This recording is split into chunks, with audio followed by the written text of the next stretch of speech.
Alright, so this video is meant to show you how to run the grain size distribution tool. So first thing you want to do is go into wherever you pulled our tool into. Um, Go down, expand this, and double click on that.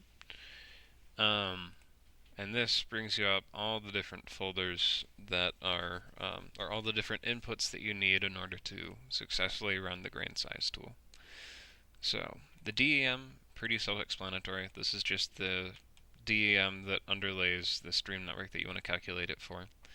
The stream network, same basic idea, just the stream network that you want to calculate it for. Precipitation, that needs to be a state level shapefile. I already sent you this file. It was called, should have looked like this file, like named the same way. That's because it is this file. So, just select that. That is the precipitation for Washington, Idaho, and Oregon. So you don't change this for each individual site. It's 100% the same for every single one. We're going to get to this one in a little bit because it's a little bit more complicated than the others to calculate. Output folder, output files folder. That's choosing the where you want to put all the outputs. So if you choose the Asotin, it's going to create a folder called grain size in there, and then put all of your inputs or all of your outputs in that folder. So that's good for us. Our end value, our default is 0.035. Our T sub C value, or our critical shields value, that should be the one that you found using the find critical shields value tool. So in our case, it's this. Our region number is a bit more specific. So what you're going to want to do is go to this site, and I already gave you this link,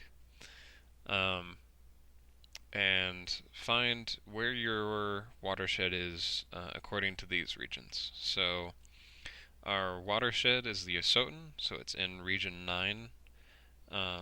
So we're going to put in 9. If it's one of the ones that's sort of straddling a couple ones, just estimate which one's the biggest. Currently we only support Washington. I'm working on adding support for the other ones, and I'll let you know what to input for those once I get there. But for now, in Washington, just enter 9. 9. Alright. So that's all good for this site, but sometimes you want to clip your stream network to a specific region.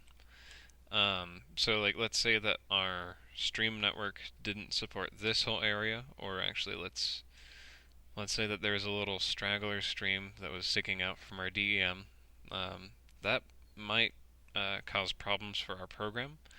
So we're going to want to clip this to a region. So what you want to do, if you find a proper sized huck, so in this case it's a huck 8,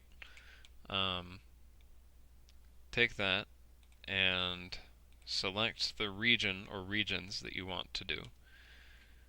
Then right click this, scroll down to data, click export data,